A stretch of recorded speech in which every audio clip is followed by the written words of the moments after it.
الحمد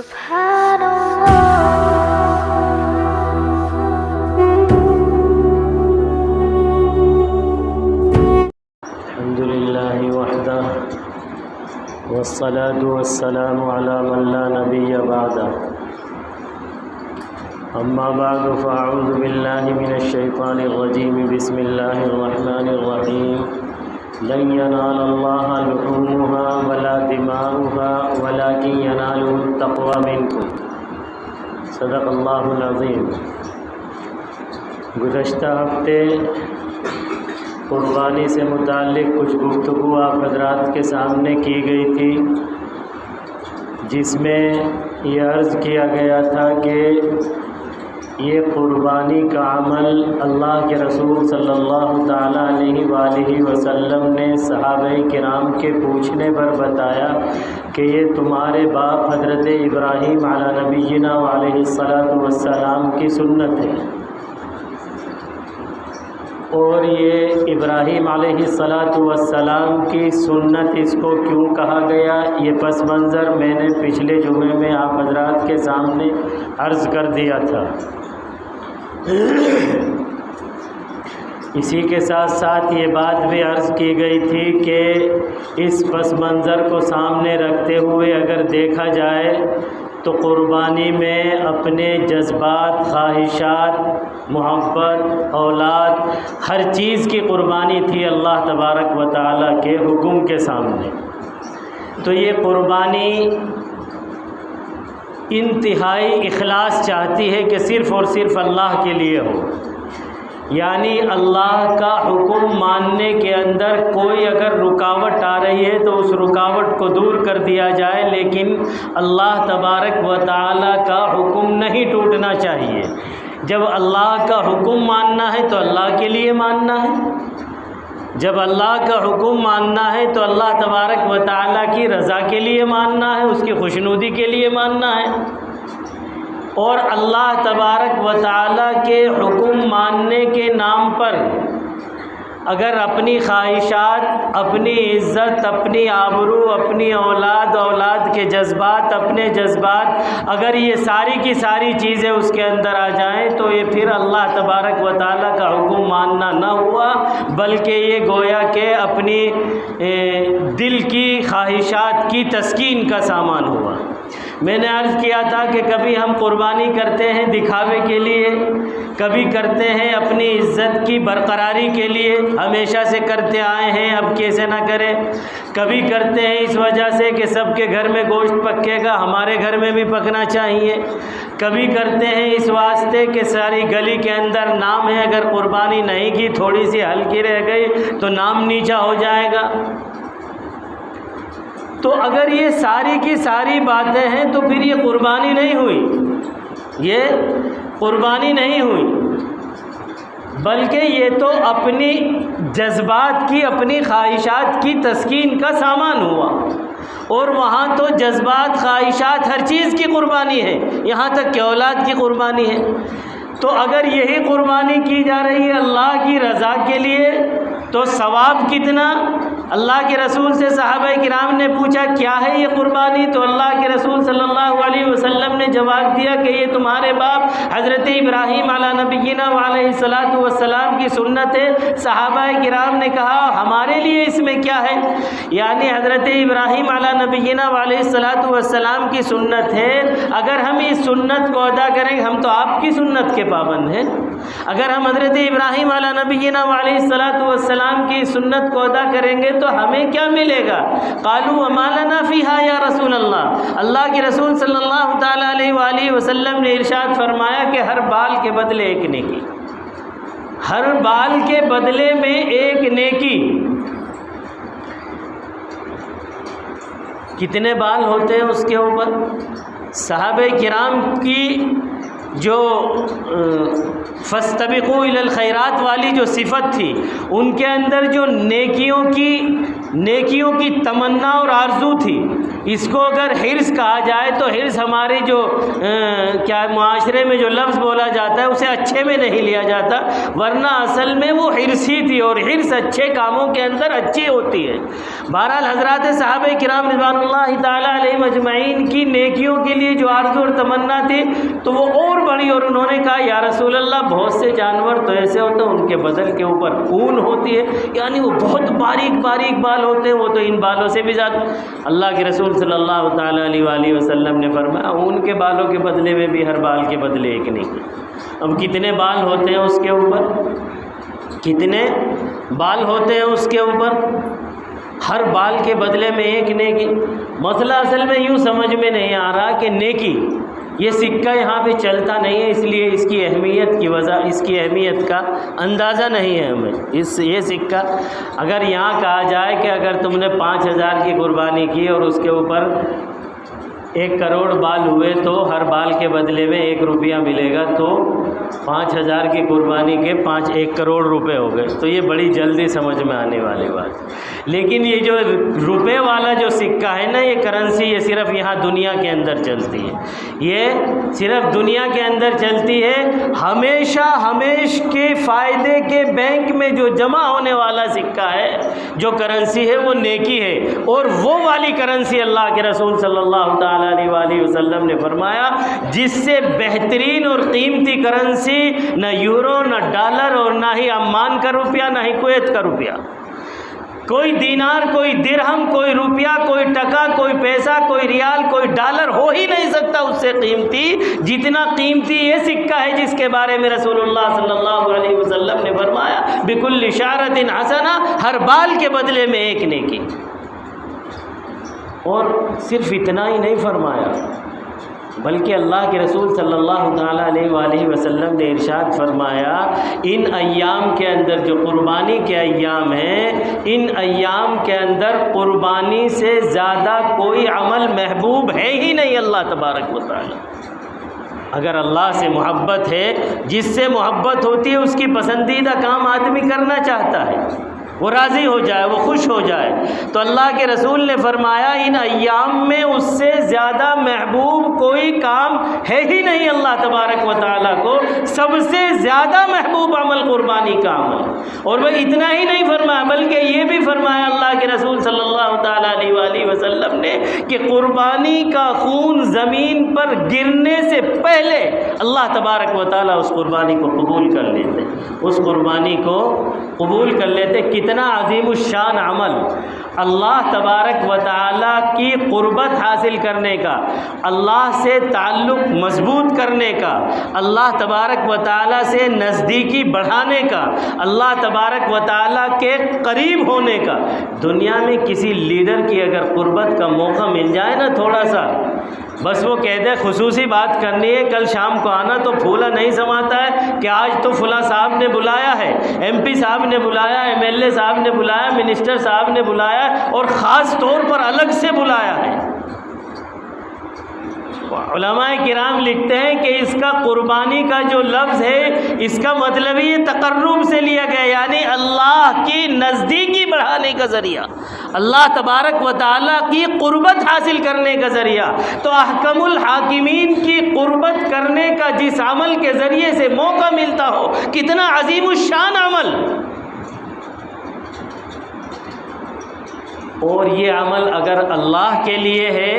تو اللہ تبارک و تعالیٰ کے نزدیک اتنا عظیم الشان۔ اللہ کے رسول صلی اللہ علیہ وسلم فرماتے ہیں ہر بال کے بدلے نیکی۔ اللہ کے رسول صلی اللہ علیہ وسلم فرماتے ہیں ان ایام میں سب سے زیادہ پسندیدہ عمل، اللہ کے رسول صلی اللہ علیہ وسلم فرماتے ہیں اس کا خون زمین پر گرنے سے پہلے اللہ کے ہاں قبول ہو جائے، بشرطے کہ اللہ تبارک و تعالیٰ کے لیے ہو،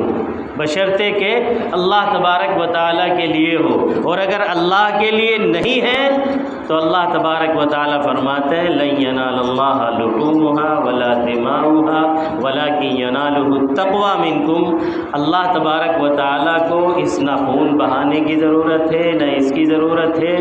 اور اللہ تبارک و تعالیٰ کے پاس نہ گوشت پہنچتا ہے نہ خون پہنچتا ہے، تمہارے دل کی کیفیت پہنچتی ہے، اور اسی کیفیت کے مطابق فیصلہ ہوتا ہے۔ اگر وہ کیفیت اللہ کو راضی کرنے والی ہے، وہ کیفیت اللہ کے لیے ہے، اگر وہ کیفیت اس وجہ سے ہے کہ اس سے میرے اللہ کا تقرب بڑھے، اس سے میرے اللہ کی نزدیکی بڑھے گی، تعلق بڑھے گا، یہ میرے اللہ کو پسند ہے، یہ اللہ تبارک و تعالیٰ کو راضی کرنے والا عمل ہے، اگر یہ نیت ہوگی تو پھر اتنا عظیم الشان عمل، اور اگر یہ نیت نہیں ہے تو پھر آدمی جانور کی کیا اپنی قربانی کر دے۔ حدیث آپ حضرات، ہم سبھی حضرات نے سن رکھی ہے بار بار کہ قیامت کے دن ایک شہید کو لایا جائے گا اور اس سے کہا جائے گا کہ تو نے کیا کیا، ہم نے تجھے بہادری دی تھی اور تجھے حوصلہ دیا تھا، تجھے طاقت دی تھی۔ وہ کہے گا کہ میں نے اس طاقت، اس حوصلے، اس بہادری، اس جوانی کو آپ کی راہ میں اتنا لگایا کہ اپنی جان تک قربان کر دی۔ اللہ تبارک و تعالیٰ کیا جواب دیں گے؟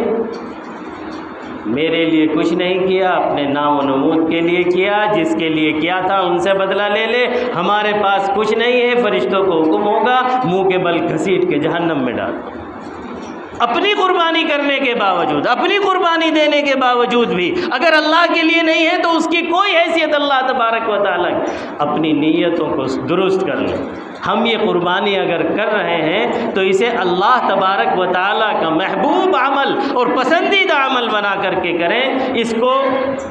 ریا، دکھاوا، نام و نمود، عزت بچانا، اپنے گھر کے بچوں کی خواہشات، جذبات کا احترام کرنا، یہ ساری چیزیں تو سب مل جائیں گی، یہ تو سب رنگے میں مل جائیں گی۔ اصل چیز، اصل جو مطمع نظر ہو وہ اللہ تبارک و تعالیٰ کی رضا اور خوشنودی ہو۔ اور پھر چونکہ یہ عمل تھوڑا سا مسائل کی طرف آتا ہوں، چونکہ یہ عمل تھوڑا سا پیسے سے تعلق رکھتا ہے۔ بھائی نماز ہے، آدمی نے وضو کری، 2 رکعت نماز پڑھی، ہلدی لگی نہ پھٹ کری، کچھ نہیں ہو تو نماز، لیکن یہ عمل تھوڑا سا پیسے سے تعلق رکھتا ہے، اس لیے اس عمل کو اللہ تبارک